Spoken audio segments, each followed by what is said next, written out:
I'm Jeff Bezos. Jeff who? The world's first ever person to amass a $200 billion fortune. You can choose a life of ease and comfort, or you can choose a life of service and adventure. Which one of those, when you're 90 years old, are you going to be more proud of? It's easy to have ideas. It's very hard to turn an idea into a successful product. There are a lot of steps in between, and it takes persistence, relentlessness. So I always tell people who are, who think they want to be entrepreneurs, you need a combination of stubborn relentlessness and flexibility. And you have to know when to be which. And basically, you need to be stubborn on your vision, because otherwise it'll be too easy to give up. But you need to be very flexible on the details, because as you go along pursuing your vision, you'll find that some of your preconceptions were wrong, and you're going to need to be able to change those things. So I think taking an idea successfully all the way to the market and turning it into a real product that people care about and that really improves people's lives is a lot of hard work. If I were a young college student today, I would be very interested in biotechnology. I think biotechnology is just a fascinating arena that probably in the next 10 or 20 years, there's going to be a golden age of biotech. One of the golden ages that's happening right now before our eyes is also artificial intelligence and machine learning. So that's another arena that I would be very interested in. It's very important for entrepreneurs to be realistic. And so if you believe on that first day while you're writing the business plan that there's a 70% chance that the whole thing will fail, and then that kind of relieves the pressure of self-doubt. I mean, it's sort of like, I don't have any doubt about whether we're going to fail. That's the likely outcome. And it just is. And to pretend that it's not will lead you to do strange and unnatural things. So and what you do with those early investment dollars, so if you have $300,000 and then you have $1 million, what you do with those early precious capital resources is you go about systematically trying to eliminate risk. So you pick whatever you think the biggest problems are, and you try to eliminate them one at a time. And that's how small companies get a little bit bigger, and then a little bit bigger, and a little bit bigger, until finally, at a certain stage, you reach a transition where the company has more control over its future destiny. This is very important for anybody who's going to start a company or market an invention to understand, is that brands for companies are like reputations for people. And reputations are hard-earned and easily lost. So the most important intellectual property that a company can have is, for us, it's Amazon. It's that name, but what it stands for. We've worked very hard to earn trust. You can't ask for trust. You just have to do it the hard way, one step at a time. You make a promise and then fulfill the promise. You say, we'll deliver this to you, tomorrow, and then you actually deliver it tomorrow.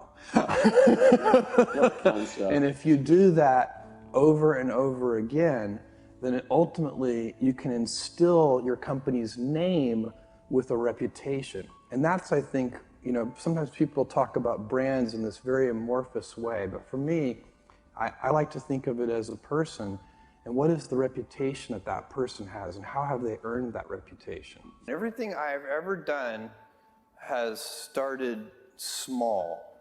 Amazon started with a couple of people, and Blue Origin started with 5 people, and the budget at Blue Origin was very, very small. Now the budget at Blue Origin approaches $1 billion a year, and next year it'll be more than $1 billion.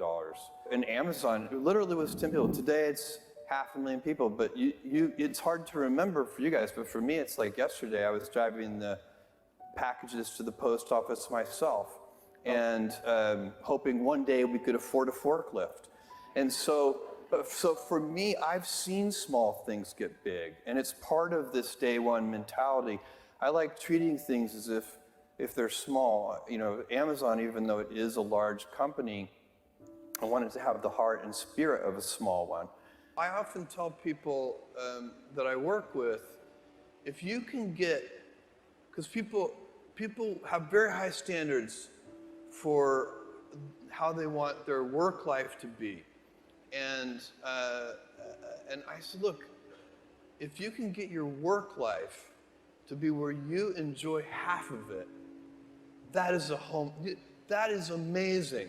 Because very few people ever achieve that. Because the truth is, everything comes with overhead. That's reality. Everything comes with pieces that you don't like. You could be a Supreme Court justice, and there's still going to be pieces of your job you don't like. You can be a university professor, and it's still going to be, you have to go to committee meetings, and you have to do things. You know, every job comes with pieces you don't like. And we need to say, that's just how, that's part of it. And not resent those pieces, or try not to, but also try to minimize them. The stress primarily comes from not taking action over something that you can have some control over. So if I find that some particular thing is causing me to have stress, that's a warning flag for me. What it means is there's something that I haven't completely identified, perhaps in my conscious mind, that is bothering me, and I haven't yet taken any action on it. I find as soon as I identify it and make the first phone call or send off the first email message or whatever it is that we're going to do to start to address that situation, even if it's not solved, the mere fact that we're addressing it dramatically reduces any stress that might come from it. So stress comes from ignoring things that you shouldn't be ignoring, I think in large part. So stress doesn't come, people get stress wrong all the time, in my opinion. Stress doesn't come from hard work, for example. You know, you can be working incredibly hard and loving it. And likewise, you can be out of work and incredibly stressed over that.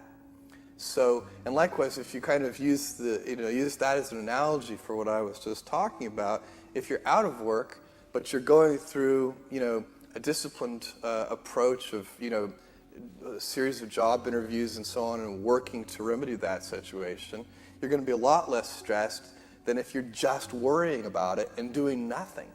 A young person should find something that they're passionate about to do. And that's not going to surprise anyone. It's a clear thing to do. It's very hard. If you don't love your work, you're never going to be great at it. And I find people don't dislike hard work.